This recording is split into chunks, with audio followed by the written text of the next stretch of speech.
तो जजों के पदमुक्ति का प्रावधान, जजों के पदमुक्ति का प्रावधान।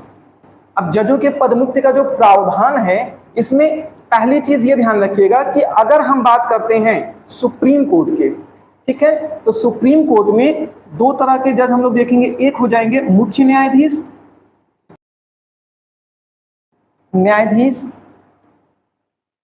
और दूसरे कौन हो जाएंगे, अन्य न्यायाधीश। इसी तरह से अगर हम लोग हाई कोर्ट को लेकर बात करें तो यहां पर क्या होगा, हाई कोर्ट को भी लेकर के दो प्रावधान होगा, एक अन्य न्यायाधीश हो जाएंगे और एक मुख्य न्यायाधीश हो जाएंगे। तो आर्टिकल 124 क्लॉज 4 और जो क्लॉज 5 है, दोनों ही क्या करता है, सुप्रीम कोर्ट के मुख्य न्यायाधीश, अन्य न्यायाधीश और हाई कोर्ट के मुख्य न्यायाधीश, अन्य न्यायाधीश, इन सभी जजों के पदमुक्ति के प्रावधान को बताता है। ठीक है, अब इसमें ध्यान रखिएगा कि जो आर्टिकल 124 क्लॉज 4 है, ये क्या कहता है, ये कहता है कि अगर किसी जज को हम उसके पद से मुक्त करना चाहेंगे तो सबसे पहले उसको उसके पद से हटाने के पीछे आधार क्या होगा, किन कारणों से किसी जज को उसके पदों से हटाया जा सकता है। तो संविधान में यहां पर दो स्पष्ट शब्दों का प्रयोग किया गया है। ठीक है, पहला क्या है, पहला है साबित कदाचार, ठीक है, प्रूव्ड मिसबिहेव्ड, और दूसरा क्या है, दूसरा है असमर्थता, मतलब इनकैपेसिटी। ठीक है, तो ध्यान रखिएगा, अगर आपसे पूछा जाता है कि हम सुप्रीम कोर्ट या हाई कोर्ट के जजों को उनके पद से मुक्त करना चाहें तो कारण क्या बनेगा, दो ही कारण यहां पर संविधान में उल्लेखित किया गया है। पहला कि उनपे किसी प्रकार का क्या है, जो कदाचार का मतलब क्या है, भ्रष्टाचार या अपने संवैधानिक शक्तियों का दुरुपयोग करते हुए यदि उनको पाया जाता है। दूसरा, किसी वजह से वो क्या है, अपने असमर्थता की वजह से जो पद का भार है उसको सही तरह से निर्वहन ना कर पा रहे हो। जैसे मान लेते हैं किसी वजह से मानसिक संतुलन का खो बैठना, शारीरिक स्थिति में इस अवस्था में आ जाना जहां पर वो क्या है, वो न्यायालय को समय ना दे पा रहे हो, लेकिन फिर भी हो सकता है कि वो अपना इस्तीफा स्वयं न देना चाह रहे हो, तो ऐसे में उनको पद से हटाने का भी प्रावधान किया जा सकता है। ठीक है, अब इसकी प्रक्रिया क्या है, तो ध्यान रखिएगा दो बातें। अभी हम लोग आर्टिकल 124 क्लॉज 4 के तहत बात कर रहे थे। देखिए बहुत उलझी हुई चीजें हैं ये, जो कल मैंने नियुक्ति से संबंधित प्रावधान बताया और इनके पदमुक्ति से, लेकिन प्रयास रहेगा कि बिल्कुल एक एक चीज को आपको क्या है, ऐसे सिलसिलेवार तरीके से बताया जाए, एकदम क्लियर रहे। तो अभी हम लोग सारी बात किस पे कर रहे हैं, आर्टिकल 124 क्लॉज 4 पे ही कह रहे हैं। इसमें प्रक्रिया क्या बताया गया है कि यदि किसी भी न्यायाधीश को उसके पद से मुक्त करना हो तो उसके पदमुक्ति का जो प्रस्ताव होगा वो किसी भी सदन में पहले प्रस्तुत किया जा सकता है, चाहे उसको लोकसभा में लेकर के आइए और चाहे उसको राज्यसभा में लेकर के आइए। ठीक है, और यहां पर क्या होगा, जो ये प्रस्ताव को पास करने की बात आएगी तो किससे पास किया जाएगा, 2/3। ये किसे कहते हैं, विशेष बहुमत कहते हैं। इसका मतलब क्या है, उपस्थित व मतदान करने वाले सदस्यों की कुल संख्या का 2/3 से अधिक, जो सदन की कुल संख्या के आधे से अधिक होना चाहिए, इसी को तो विशेष बहुमत कहते हैं। तो विशेष बहुमत के प्रावधान से दोनों सदनों में अलग अलग तरीके से क्या करना चाहिए, यहां पर इनको पास करना पड़ेगा, तभी किसी न्यायाधीश को उसके पद से हटाया जा सकता है। ठीक है, लेकिन अब आर्टिकल 124 क्लॉज 5 क्या कहता है, जो पदमुक्ति के संबंध में यहां पर उसको भी स्थान दिया जा रहा है। तो देखिए अब हम बात करते हैं आर्टिकल,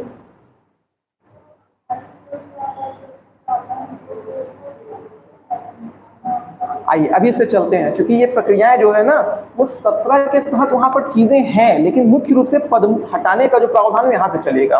ठीक है, हाँ दोनों, जैसे जब हम लोग प्रक्रिया की बात कर रहे हैं ना, अगर हम लोग 124 के तहत बात कर रहे हैं तो वो संघीय व्यवस्था के अंतर्गत बात करेंगे ना, और जब हम लोग आर्टिकल 217 में जाएंगे तो जब हाई कोर्ट से संबंधित बात होगी तो वहां पर रहेगा, लेकिन प्रक्रिया तो एक ही है ना।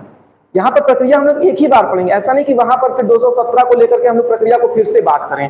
तो चूंकि सारी जगह पर एक ही तरह से, तो प्रक्रिया को एक साथ पढ़ते हैं, ठीक है। देखिए यहाँ पर अब हम बात करते हैं 124 क्लॉज 5 पर। ये क्या कहता है? ये कहता है कि संसद को अधिकार है, यानी ये संसद को अधिकार दे रहा है। क्या अधिकार दे रहा है? कि संसद विधि बनाकर, क्योंकि संसद का काम आप जानते हैं कानून बनाना होता है, तो संसद विधि बनाकर क्या कर सकते हैं? इस बात की पुष्टि करा सकते हैं। इस बात की जिस आरोप पर उनको हटाया जा रहा है। एक उनका क्या है? एक साबित कदाचार है, और दूसरा क्या है? उनकी असमर्थता है। इसका मतलब यहां पर यह बात कही जा रही है आर्टिकल 124 क्लॉज 5 में कि जो संसद है वो विधि बना के, भाई आपने कहा ना कि न्यायाधीश को हटाने का आधार क्या होगा? उनकी साबित कदाचार या असमर्थता होगा। अब ये कौन निर्धारित करेगा कि उनके ऊपर जो आरोप लग रहा है वो सही है या गलत है, या उनके ऊपर जो कार्य अक्षमता का जो आरोप लग रहा है वो सही है गलत है? कौन निर्धारित करेगा? कौन इसका जजमेंट लेगा? और उसकी प्रक्रियाएं कैसे होंगी? जनरली इस तरह के निर्णय समिति के माध्यम से लिया जाता है, तो उसकी प्रक्रिया क्या होगी? कैसे बनेगा ये सारी चीजें? तो उसी बात को लेकर के क्या किया गया? ये काम कर दिया गया, ठीक है, कि आर्टिकल 124 क्लॉज 5 के तहत संसद को अधिकार दे दिया गया कि आप क्या करिए? विधि का निर्माण कर लीजिए और उसी विधि के माध्यम से प्रक्रियाओं को बता दीजिए कि कैसे इस बात की पुष्टि होगी कि जो न्यायाधीश के ऊपर साबित कदाचार या असमर्थता की बात हो रही है वो सही है या नहीं, ठीक है। अब यहां पर क्या हुआ?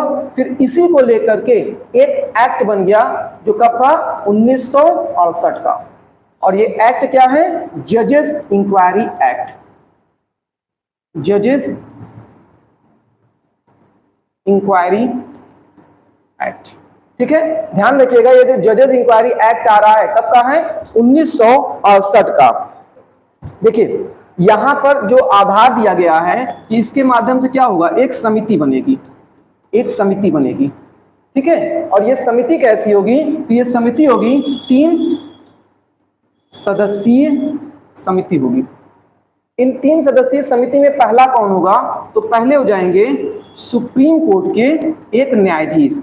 अब ध्यान रखिएगा यहां पर जरूरी नहीं कि मुख्य न्यायाधीश को ही लिया जाए, क्योंकि अगर इनकेस मुख्य न्यायाधीश के खिलाफ ही कोई प्रक्रिया चल रही होगी तो हम दूसरा मुख्य न्यायाधीश कहां से लाएंगे? इसलिए कोई भी एक जो है वो सुप्रीम कोर्ट का न्यायाधीश हो सकता है, ठीक है। दूसरा कौन होगा?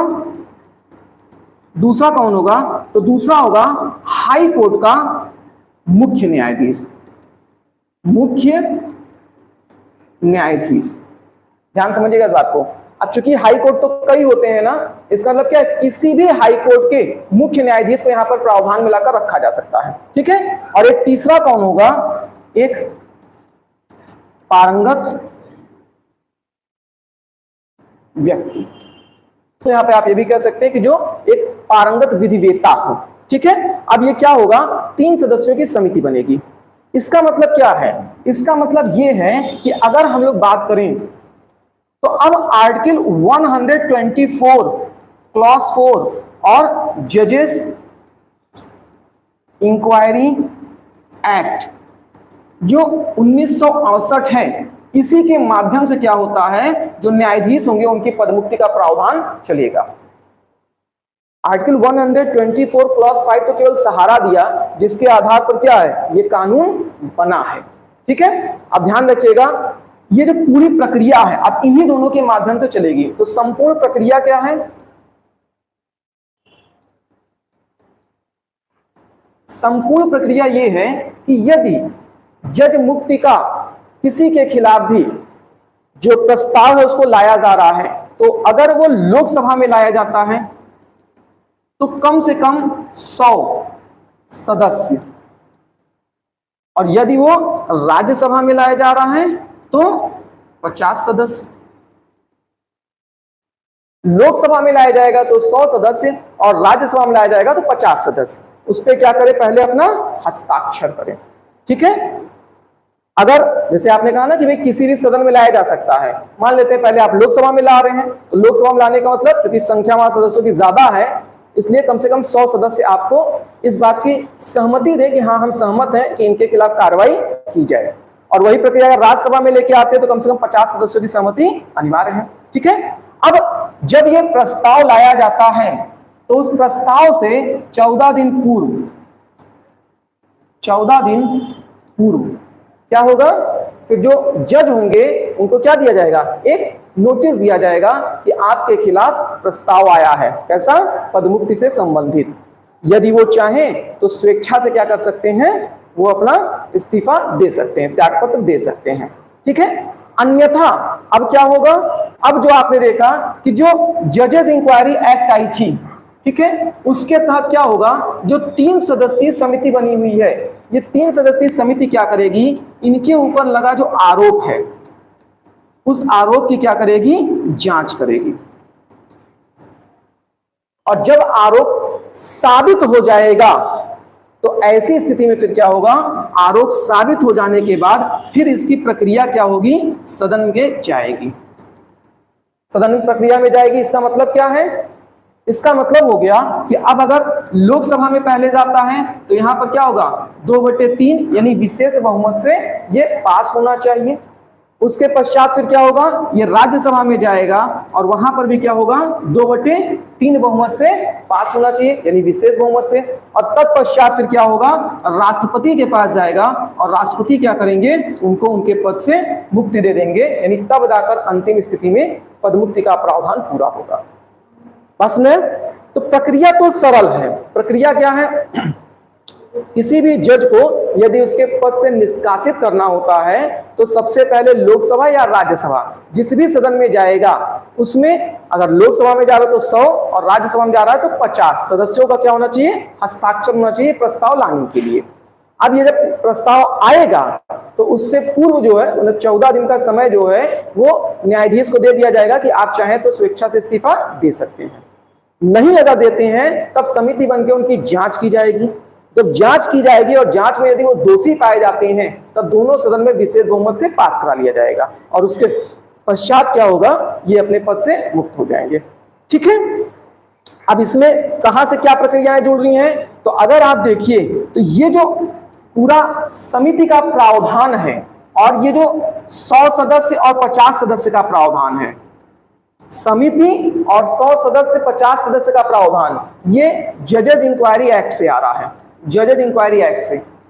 और सदन में जो विशेष बहुमत से इनको हटाने की प्रक्रिया चल रही है, ये कहां से आ रहा है, 124 क्लॉज 4 से आ रहा है। ठीक है, जजेस इंक्वायरी एक्ट को शक्ति कहां से मिलती है, तो जजेस इंक्वायरी एक्ट को शक्ति मिल रही है 124 क्लॉज 5 से। इतनी बात क्लियर है? अगर इतनी बात क्लियर है तो बात को आगे बढ़ाया जाए फिर।